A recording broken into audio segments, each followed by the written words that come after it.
Hey everyone, Mark and Steve here. Before we get started today, we want to let you know about Dare to Connect, our new online interactive video platform. For less than the cost of a therapy session, you and your spouse get live access to both of us 3 times a week. Each 30-minute live group support session provides interactive mentoring and healing for addicts, spouses, and couples. If you're loving our podcast and our unique style of bringing you recovery, you're going to love Dare to Connect. To learn more, go to daretoconnectnow.com. We're looking forward to seeing and working with you.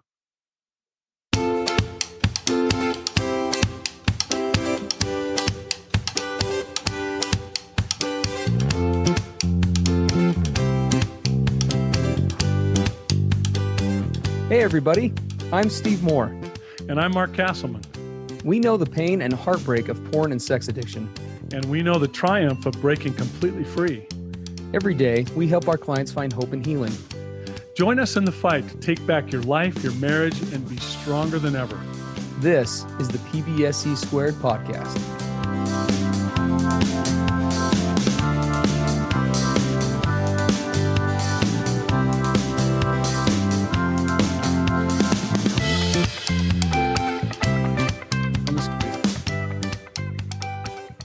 Hey everybody, Mark and Steve on the PBSC podcast. The title of today's episode is When Your Partner is a Porn Addict, What Does Healthy Connection Look Like? Healthy connection. Healthy connection, and my partner is a porn addict. Wait, isn't that like an oxymoron? Is that like worlds at the opposite end of the universe from each other? I've got to hate him or her, right? But it's a real thing. It's a real thing. It's very difficult to navigate healthy connection, especially, of course, when one or both of the spouses has an addiction issue. Mm-hmm. But then as we start to look at, as we call it D-Day, disclosure day happens, and I become aware of my partner's addiction or acting out. Now, what does connection look like going forward? I mean, right? We all know that porn addiction or sex addiction destroys connection. Yes. And we could quickly state how it does that. Steve, take the bullet list of how porn and sex addiction destroy connection. Sure. So connection has a couple of basic ingredients, right? If any intimate relationship with the spouse or anybody else, although with the spouse, that should be to the greatest degree, right, relies on a few things. The first is trust, right? And trust bleeds directly into one of the other primary ingredients, which is safety. Right. So my ability to trust what my partner is saying, which impacts on things. And then there's kind of a third one, right, which impacts things like consistency, right?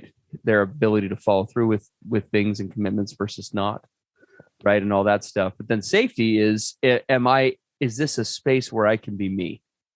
Right? Is this a space where I can let down my guard? Is this a space where I can kind of take off my not just in a sexual way, but also in a very intimate, emotional way? Can I disrobe with this person? Right? Can I be totally vulnerable with this person? And that's a great comment about why porn and sex addiction destroys healthy connection, because we're out there in the world, and what do? We have to wear a sort of emotional armor. There's so much in the world that is coming at us and attacking us and trying to use us, manipulate us, and right, all this stuff that goes on. Just watch commercials or look at, I got a little thing on my phone just now, scam likely, right? Yeah. Who's the scam likely person that keeps trying to call me? Well, we're being bombarded all the time with people who have an agenda, who are out to use us in some way. So we put on an emotional armor when we're out there. And in order to have healthy connection in our relationship, we want to be able to take off that emotional armor. We want to be able to be vulnerable and transparent and to put ourselves out there. But when sex and porn addiction come along and that disclosure takes place, what do? We have to put on our emotional armor now with our partner or our spouse. Yeah, we're no longer disrobing. We're like wrapping ourselves in 15 blankets, right? And saying, right. Yep. We're armoring up. With our head poking out and saying, yep, we're connected. Yeah, it destroys trust. It destroys safety. It destroys realness and rawness, right? So here's a question that I hear a lot. So let's say that I've discovered my partner or spouse's struggle with pornography or sex addiction. Mm-hmm. Can there be any healthy connection before he gets into recovery? It's a great question. That's a great question. And I would say, that there's always an opportunity for healthy connection, but what both partners are doing within the relationship, right? Their actions, their conduct, how much safety is present versus not, how much trust is present versus not, directly impacts the level of depth. The level of depth of healthy connection. Yes, it's a great point.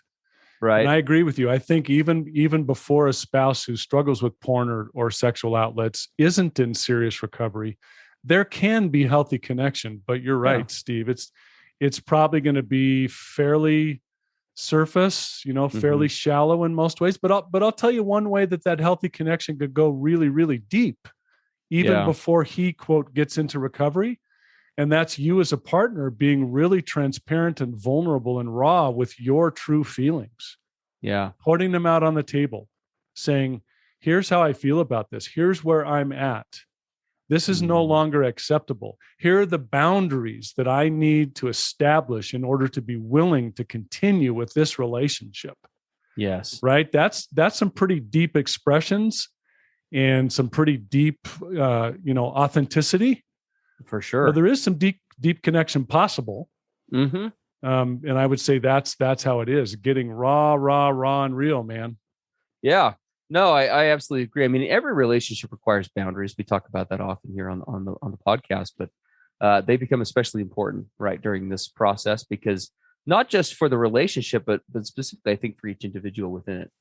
Right. If I'm a spouse married to somebody who's struggling with addiction and betrayal, and they're not a safe space, I need to be very concrete and clear in what area, because relationships are multifaceted, right?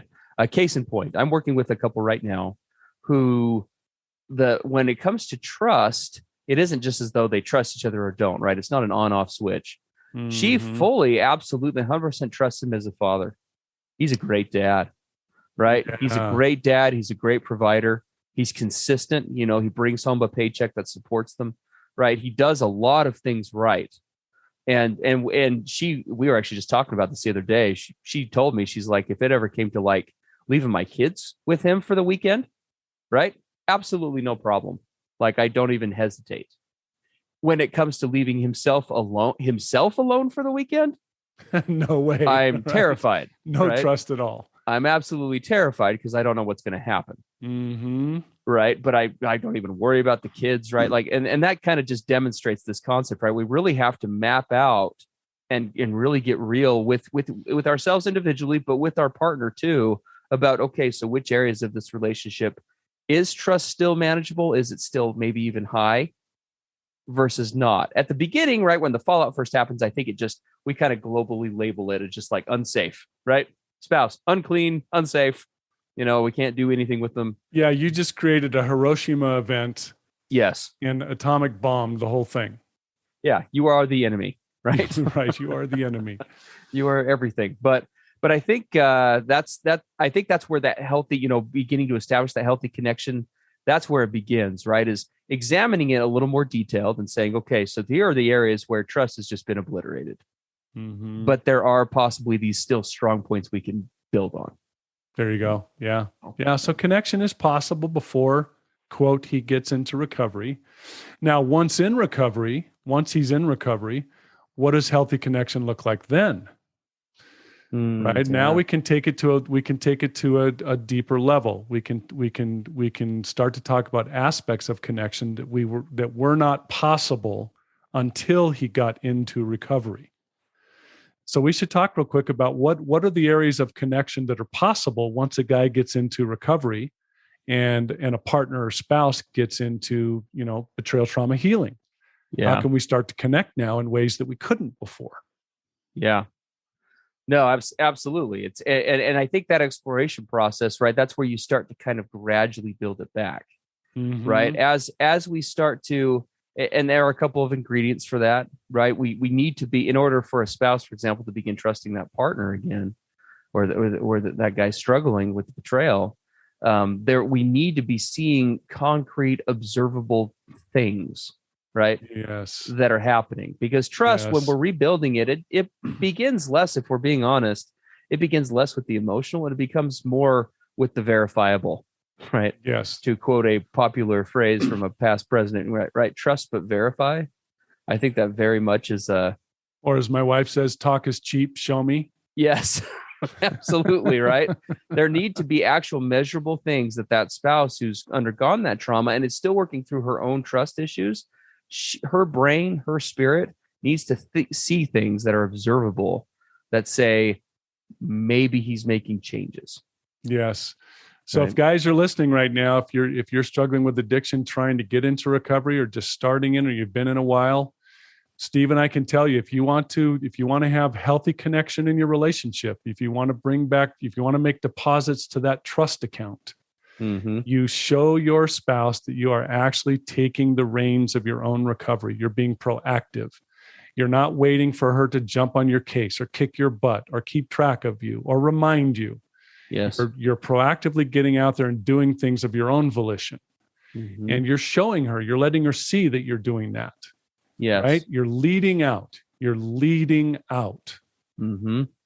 Yeah, that leading out concept, I don't think can be emphasized enough. I think it's one of the harder parts to grasp. So many guys who struggle with betrayal that we talk to, when they have caused, and obviously this happens, right, vice versa in terms of gender, but we use that because it's probably the more common. So many men that we talk to who've been involved in betraying their spouse, they oftentimes in our office, right, will kind of, right, Mark, will just kind of throw up their hands and just be like, well, there's nothing I can do, right? I've screwed it all up. I've just messed everything up, and it's broken, right? It's ruined. And while there is probably a truth buried in there of currently, if she is still with you, right, to those guys who maybe find themselves in that spot, if she is still with you, you got to ask yourself why. Why is she still with you?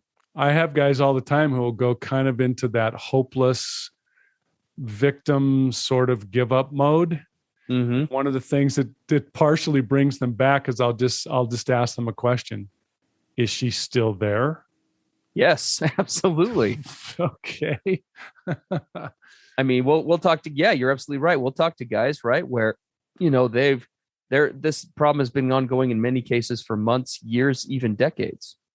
Yes. And she's still there. She's still there. Right. And guys will usually come up with, well, she's there for the paycheck and she's there for this. And again, do those things probably play some role? Yeah, absolutely. But I think when spouses start to get to a healthy headspace and they start doing their own work, if she is still sticking around and she's doing that work, she is doing it for more than that.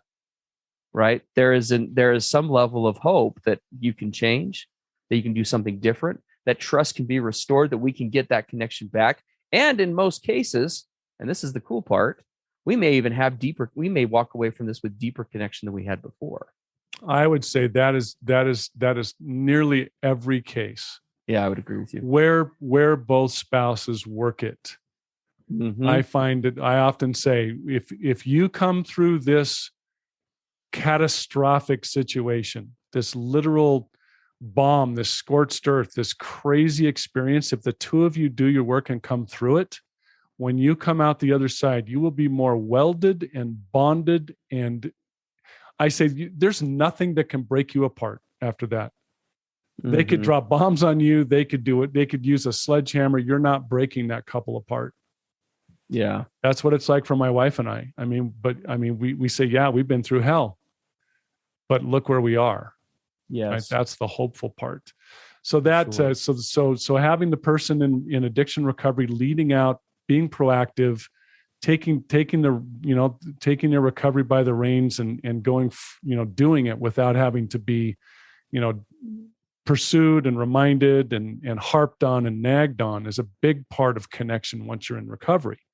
The other one you and I talk about a lot, which I think is so critical, is this ability to show up for each other on a daily basis, to check in, to share, to get really raw and vulnerable and open with what am I feeling today? Yeah. What am I going through today? Whatever that is. No boundaries, no masks, no facades, no protocols. Here it is. Here's me, raw, real, what you see is what you get.